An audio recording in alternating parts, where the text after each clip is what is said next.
बेंगलुरु की खादरिया मस्जिद में वक्फ अमेंडमेंट एक्ट के खिलाफ एहतजाज प्रोटेस्ट। बाद नमाज जुमा प्रोटेस्ट का एहतमाम किया गया। प्रोटेस्टर्स प्ले कार्ड लेकर मस्जिद खादरिया के गेट के पास जमा हुए और ज़ोरदार प्रोटेस्ट किया वक्फ अमेंडमेंट एक्ट 2025 का। आइए देखते हैं कुछ विजुअल्स और बात करते हैं प्रोटेस्टर्स से।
बताइए साहब कि किसकी जानिब से प्रोटेस्ट हो रहा है और क्या डिमांड है?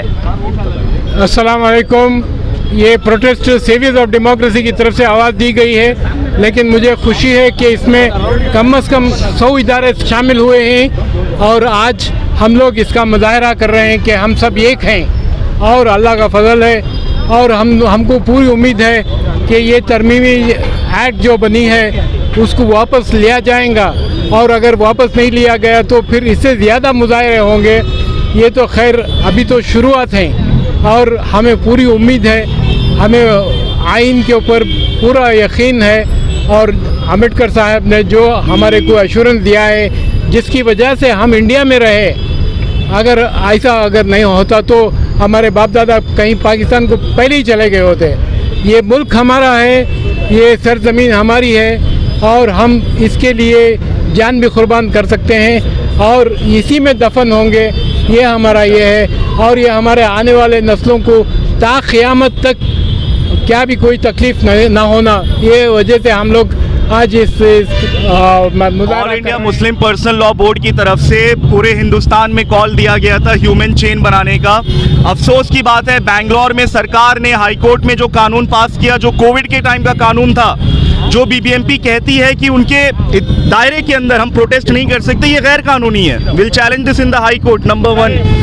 नंबर 2, ये जो वक्त का बिल है ये एक मस्जिदों के ऊपर तो अटैक है, ये कॉन्स्टिट्यूशन पर अटैक है। आर्टिकल 14, 15, 25, 26, 29 ये हमारे पुलिस के आईपीएस ऑफिसर्स एग्जाम देकर आए होंगे, इनको पता है ये कॉन्स्टिट्यूशन पर बहुत बड़ा अटैक है। तो हमारी लड़ाई मस्जिदों को बचाने की बाद में है। हम पहले इस शहर के, इस देश के जो लोग हैं, हम कॉन्स्टिट्यूशन बचाने आए हैं। तो हम यहाँ पर एक तरह से जुड़े हैं, सरकार को हम एक वार्निंग दे रहे हैं। अगर ये काला कानून वक्फ अमेंडमेंट एक्ट सरकार वापस नहीं लेती है, एनआरसी से बड़े लेवल का हम आंदोलन करेंगे और उसके लिए जितनी जेलें भरनी होंगी हम कॉन्स्टिट्यूशनल वे में। चाहता हूँ, जिस मुसलमान को रोड पर नमाज पढ़ने के लिए रोका जा रहा है, जिस मुसलमान लड़की को हिजाब पहनने के लिए रोका जा रहा है, जिस मुसलमान नौजवान को कॉल लिंचिंग पर कत्ल किया जा रहा है, क्या वो गवर्नमेंट से हम तवक्को रखें कि वो हमारा साथ देगी?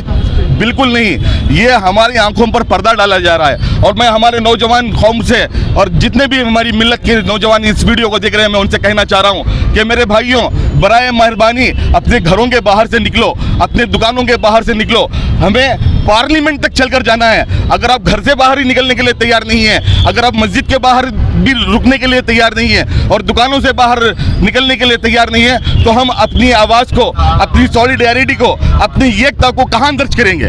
तो भी बिलखुसूस मैं नौजवानों से और उन लोगों से जो बगैर आधे घड़े, मैं बोलूँगा आधे घड़े, जिनको इल्म नहीं है, जिनको कुछ भी पता नहीं है, जो होटलों के बाहर बैठकर जो है अपनी अफरा तफरी की बातें करते हैं और इस बिल को बोलते हैं कि चलो पहले वो कर रहे थे अब ये कर रहे हैं, इन लोगों को बोलता हूँ कि इनको मरकर अल्लाह को जवाब देना होगा। यह हमारे कब्रिस्तानों पर कब्जा है, यह हमारी मस्जिदों पर कब्जा है, यह हमारी ईदगाहों पर कब्जा है, यह हमारी हर इमारत पर कब्जा है। तो भाई हमें सबसे पहले एजुकेट होना है और फिर ऑर्गेनाइज होना है, फिर एम्पावर होना है। किसी भी जाहिल की बात में आकर अपनी आवाज़ को ना दबाओ और अपनी आवाज़ को बुलंद करो और हमें इस बिल के एक्ट के खिलाफ जो है लड़ना है और पार्लियामेंट तक भी इंशाल्लाह। जमहूरिया सल्तनत है, ऑल कम्युनिटी के लिए है, हिंदू मुस्लिम सिख ईसाई का देश है। ये काला कानून बनाकर है इस देश के अंदर, रात ये हुकूमत काला कानून बनाएगी, रात यही पास कर देगी। हम मुसलमानों के लिए क्या, हिंदू मुस्लिम सिख ईसाई के लिए भी कुछ अवेयरनेस हो सकता है, इंशाल्लाह सबके लिए है। हम सब एक है, हिंदुस्तान के अंदर हिंदू मुस्लिम सिख ईसाई एक है, अल्हम्दुलिल्लाह।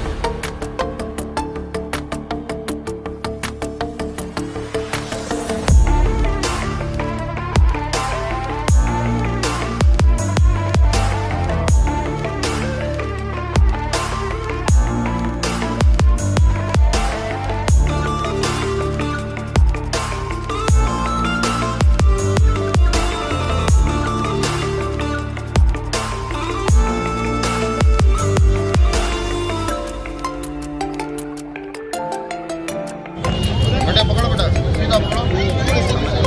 हाँ अच्छा अच्छा।